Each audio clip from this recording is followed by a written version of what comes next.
Magandang araw, ako si Sir Dave Ascala at guro sa Introduksyon sa Pamamahayag.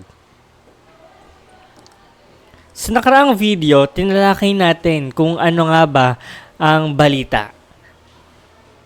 At doon ay natapos tayo sa unang bahagi. Ngayon, itatalakay naman natin ang ikalawang bahagi ng lesson na ito, ang balita. Okay, dito pag-aaralan natin kung ano nga ba ang katangian ng isang balita.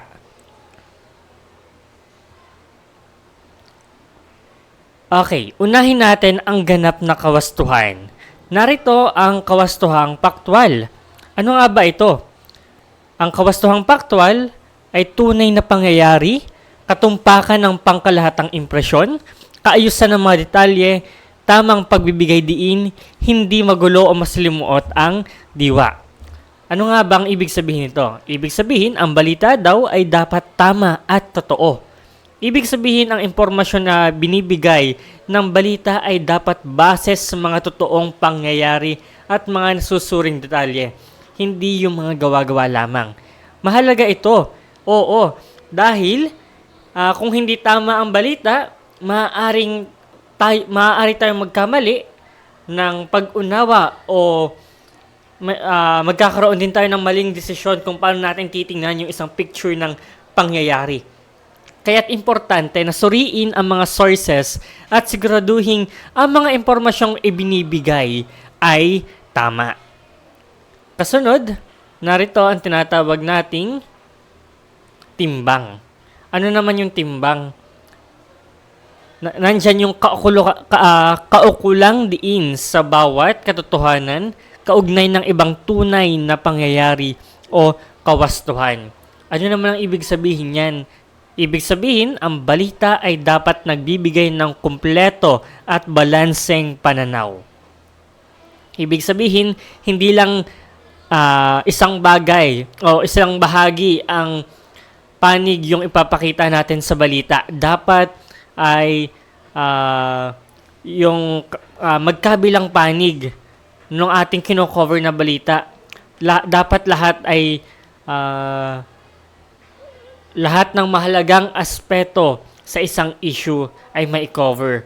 Mahalaga ito dahil kung may balanseng balita, mas makakaunawa tayo ng mas malinaw na pag-unawa sa buong picture. Halimbawa, kung may nangyaring aksidente, dapat malaman natin hindi lang ang isang panig, kundi pati ang iba pang detalye o opinyon. Kasunod, ay dapat walang kinikilingan or sa English, unbiased. Ano naman yon? Ang balita ay dapat walang pinapaboran o kinikilingang panig. Ibig sabihin, hindi dapat ang balita ay magbibigay ng hindi patas na opinyon o magtaguyod ng isang grupo lamang. Mahalaga yan dahil kung walang kinikilingan ang balita, mas makakapagdesisyon tayo ng tama. Dahil sa makakakuha tayo ng patas na impormasyon, halimbawa na lamang kung ang balita ay may bias, maaaring hindi natin makuha ang buong katotohanan. Okay, nandyan din yung kaiklian, kalinawan at kasariwaan. Dapat ang balita ay maikli lamang pero nasasabi mo kung ano ang buong istorya sa pangyayari. Dapat may kalinawan. English dapat clear. Dapat ay nababasa ng maiksi pero malinaw ang pagkakasalaysay ng mga pangyayari. At dapat ito ay may kasariwaan. Dapat ang balita ay napapanahon. Yan ang ibig sabihin yan. Okay, dumako naman tayo sa mga uri ng balita ayon sa saklaw o pinagmulan. Narito ang according to scope or origin. Unahin natin yung balitang lokal o nasyonal. At isusunod natin yung balitang dayuhan o banyaga at balitang may petsa o pinanggalingan. Okay. Unahin natin ang balitang lokal. Ito ay mga balitang nag-uulat ng mga kaganapan sa iyong community o sa iyong lugar. Halimbawa, kung may bagong proyekto sa barangay mo o may lokal na kaganapan tulad ng fiesta, yun ay tinatawag nating balitang lokal. Ang layunin nito ay ipaalam sa mga tao sa lugar ang mga pangyayari o yung mga nangyayari sa kanilang paligid. Okay, nandiyan naman yung balitang nasyonal. Ito naman yung mga balitang nag-uulat ng mga kaganapan sa buong bansa. Halimbawa, kung may bagong batas na ipinasa sa bansa o malaking kaganapan na may epekto sa buong Pilipinas, yun ay balitang nasyonal. Ang balitang nasyonal ay mahalaga dahil ito ay nagbibigay ng impormasyon sa mga tao tungkol sa mga bagay na nakakaapekto sa buong bansa. Okay, isunod naman natin itong balitang dayuhan o banyaga. Doon sa balitang dayuhan, ito yung mga balitang nagmumula sa ibang bansa. Halimbawa, kung may malaking kaganapan sa ibang bahagi ng mundo, tulad ng eleksyon sa isang bansa sa Europa o natural calamity or kalamidad sa Amerika, yun ay balitang dayuhan. Ang balitang dayuhan ay tumutulong sa atin na malaman kung ano yung mga nangyayari sa iba pang panig ng mundo. Okay, nandiyan naman ang balitang may petsa o pinanggalingan o yung Dateline News. Ano ba ito? Ito yung mga balitang nagbibigay diin sa tiyak na araw o oras kung kailan nangyari ang kaganapan. Halimbawa, noong Agosto 12, 2024, nagkaroon ng malakas na ulan sa Marinduque. Ang balitang may petsa ay tumutukoy sa eksaktong oras ng mga kaganapan upang malaman natin kung kailan ito nangyari. Kaugnay pa nito, balitang may pinanggalingan, ito yung mga balitang nagmula sa partikular na... nawala. Ito yung mga balitang nagmumula sa partikular na lugar o pinagmulan. Halimbawa, ang balita ay maaaring sabihin, ayon sa isang reporter mula sa Marinduque, may bagong proyekto na ipapatupad sa lalawigan. Ang layunin ng balitang may pinanggalingan ay ipakita kung saan ang galing ang impormasyon.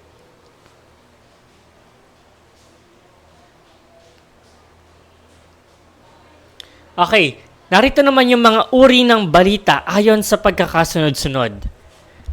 Narito ang pinakauna, yung paunang balita. O yung tinatawag nating advance or anticipated. Ito yung mga ulat tungkol sa inaasahang pangyayari tulad ng gaganaping patimpalak, konsyerto, dula, palaro, kampanya, at iba pa. Ito yung mga balitang nangyayari at kailangang agad ipaalam sa publiko.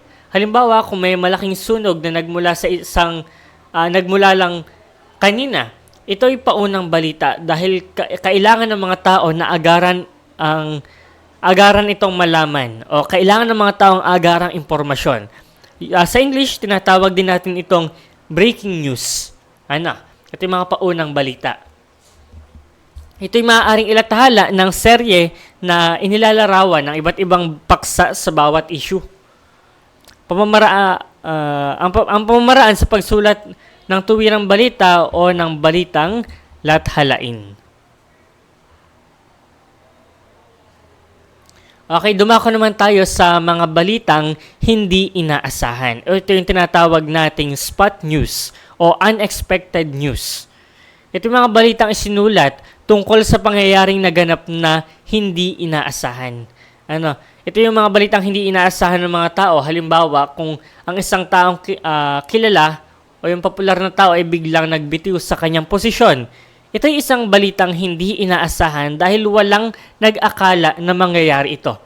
Tandaan nyo nung nag-resign si Vice President Sara Duterte sa DepEd. Ayan.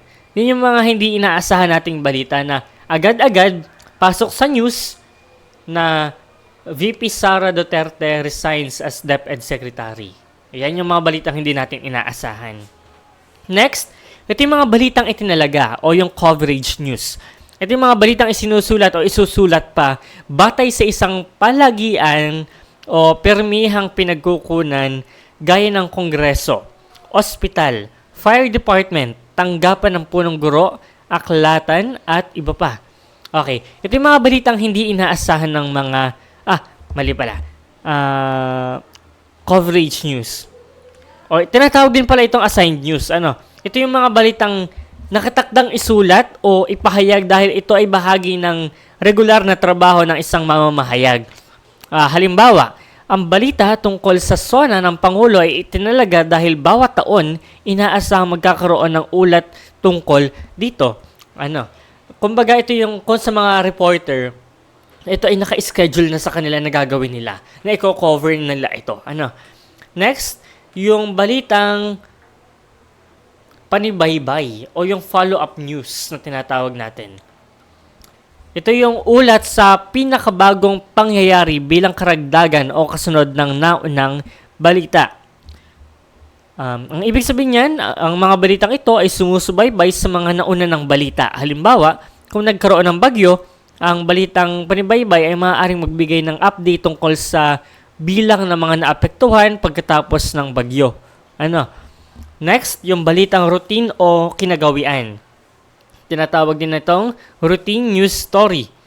Okay, ito ay ukol sa inaasahang magaganap tulad ng regular na pagpupulong, panahon ng pagsusulit or palatuntunan. Ito yung mga balitang patuloy na nangyayari at palagi ang inuulat. Halimbawa, yung balita tungkol sa lagay ng trapiko.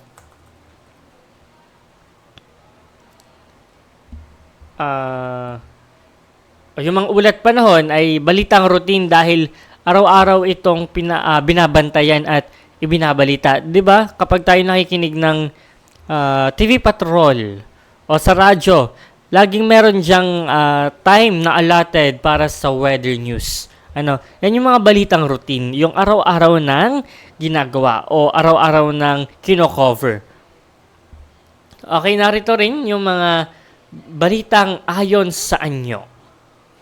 Ano ba ito? According to structure. Dapat daw ang balitang tuwiran o straight news ay nasa ayos na inverted pyramid. When we say inverted pyramid, alam naman natin ang pyramid ay yung pa-triangle. Okay, ibaligtad mo yung parang hugis cone na siya. Dapat ganyan ang hitsura ng tuwirang balita. Okay, inilathala ng tuwiran to walang paligoy-ligoy, maikli, simple at madaling maunawaan. Okay. Ang tuwirang balita ay yung mga ulat na tungkol sa ulat na diretso sa punto. Point on the point lagi. Walang paligoy-ligoy, inilalahad agad ang mahalagang detalye. Karaniwang ito yung mga balitang naglalaman ng sino, ano, saan, kailan, bakit at paano. Yun yung mga tinatawag nating 5 W's and 1 H. Halimbawa, isang malakas na lindol ang tumama sa Maynila kahapon ng umaga na nagresulta sa pagkawasak ng ilang gusali at nasaktan ang maraming tao. So, ganyan yung style ng tuwirang balita. Dapat inverted pyramid. Nasa taas yung pinaka-importante hanggang sa paliit na importante. Okay, next yung balitang lathalain. Ito yung mga tinatawag naman nating feature news. Ito yung mga nagbabatay sa tunay na pangyayari, nakaayos sa pinakamahalagang pangyayari kagaya ng pagkakaayos ng isang kwento. Nahahawig din ito sa pagbabalita, editorial at lathalain. Okay. Ang balitang lathalain ay hindi lang nag-uulat ng mga kaganapan, kundi nagbibigay din ng mas malalim na kwento o pagsusuri tungkol dito.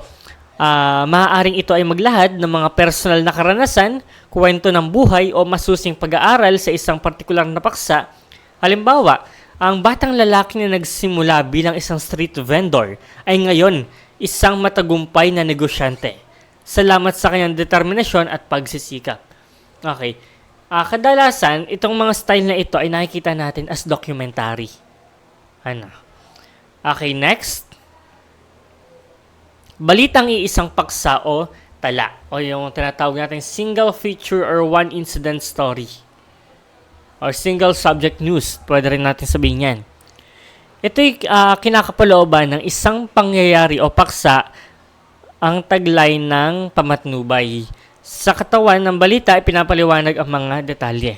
Okay, yung mga ganitong uri ng balita ay tumututok lamang sa isang paksa o aspeto ng isang kaganapan.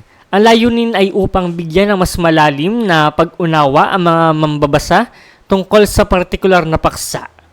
Halimbawa, ang epekto ng bagong batas sa edukasyon sa mga mag-aaral ng pampublikong paaralan. Ano? Okay, next naman, yung mga balitang maraming itinatampok na tinatawag din nating several features or composite story. Composite story. O tinatawag din natin itong multi-featured news ngayon, sa panahon ngayon. Okay. Ang balitang maraming itinampok ay sumasaklaw sa iba't ibang aspeto ng isang malaking kaganapan. Nagbibigay ito ng iba't ibang pananaw at anggulo upang mabigyan ng mas kumpletong larawan ang mga mambabasa. Halimbawa, ang araw ng kalayaan, pagtitipon, mga rally, at mga aktibidad na nagbibigay diin sa kahalagahan ng kalayaan para sa bansa. So, di ba, ang pinaka-picture lamang talaga dyan ay araw ng kalayaan. Pero hinihimay natin yan. Ano bang meron sa araw ng kalayaan? Meron mga pagtitipon kung saan may mga nagrarally, may mga aktibidad na nagbibigay diin sa kahalagahan ng kalayaan ng para sa bansa. So sa madaling salita, ang mga uri ng balita ayon sa anyo ay nagpapakita ng iba't ibang paraan ng pag-uulat ng mga kaganapan.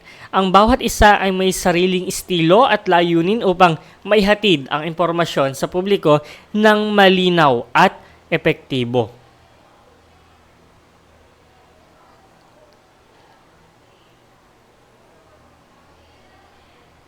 Okay, narito rin yung ayon sa pagtatalakay ng paksa o yung according to treatment of the topics.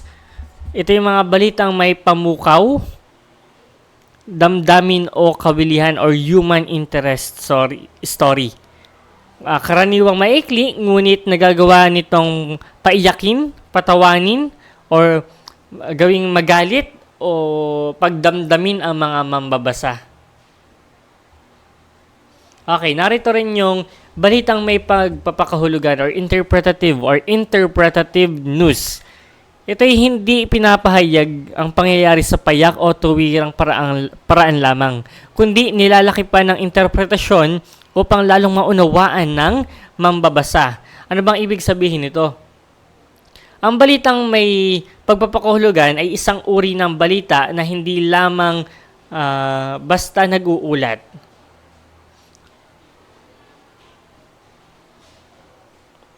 Okay.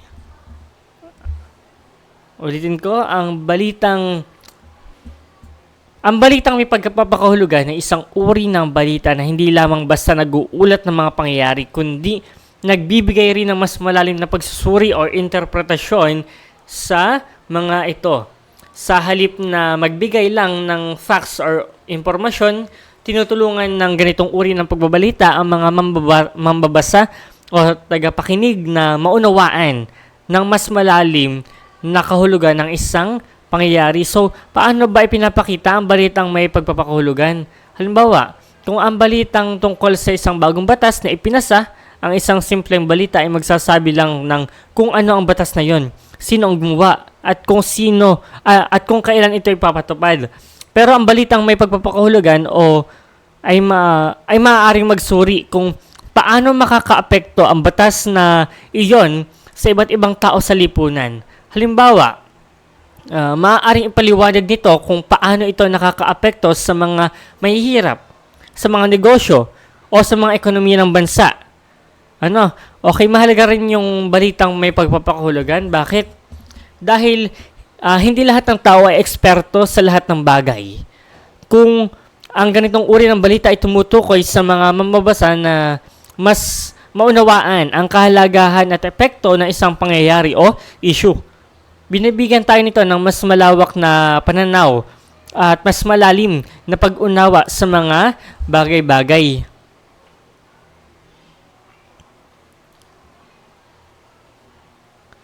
Okay.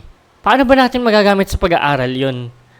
Kapag nagbabasa o nanonood ka ng balitang may pagpapakahulugan, mas nauunawaan mo hindi lang kung ano ang nangyayari, kundi pati na rin kung bakit ito mahalaga.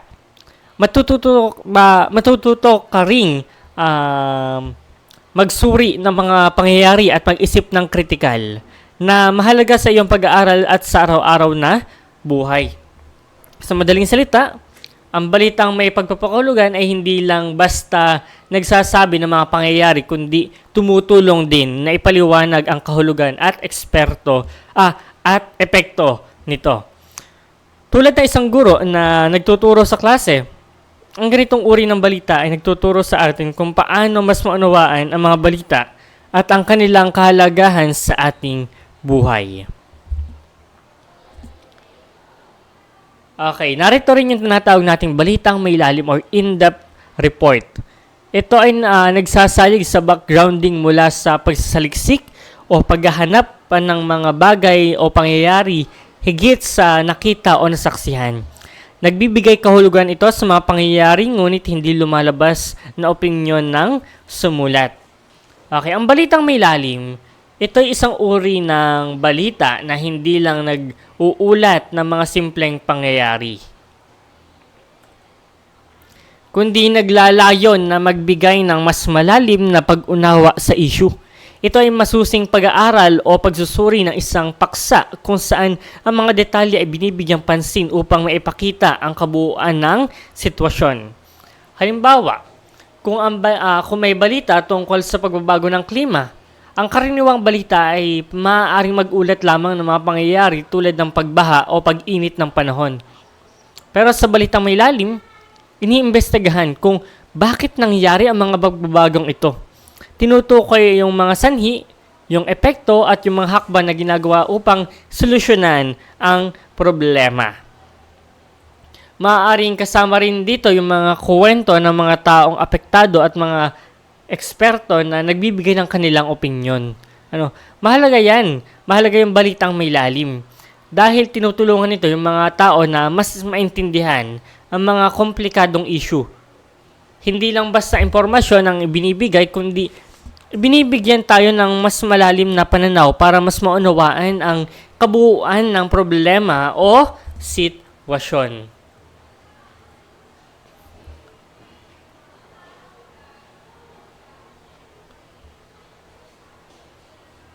Okay, ang mga balita, ang mga tanging uri or other kinds, nandyan yung batay sa mga talang nakuha or fact story, batay sa kilos o action or action story, ukol sa talumpati o panayam or quote, speech or interview story, balitang pangkatnig or sidebar, balitang kinipil or news brief, bulletin, dagliang balita or news flash. Okay.